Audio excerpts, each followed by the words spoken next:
അയ്യോ സിസ്റ്റേഴ്സ്, മനസ്സിലായില്ലേ? നമ്മള് സിസ്റ്റേഴ്സ് നേഴ്സുമാരാണെന്ന് ചോദിച്ചത്. പിന്നെ കുടുംബക്കാരോട് പോയി കുറച്ച് ഫോട്ടോ കൊടുത്തു. നടക്കാൻ പ്രായമായ കുട്ടികളെ നടത്തി പഠിപ്പിച്ചു കൊടുക്കുന്നു. റോഡിലൂടെയാണാടാ സൈക്കിൾ ഓടിക്കുന്നത്. ഏത് പരിപാടിക്കും നേരെ വയ്ക്കി വരണം, വൈക്കൊക്കെ നേരത്തെ വന്നതിന്റെ പൊലിവാണത്.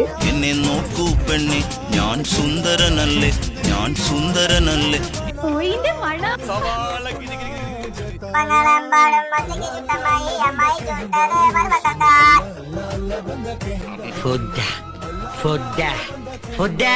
കുറച്ചും കൂടി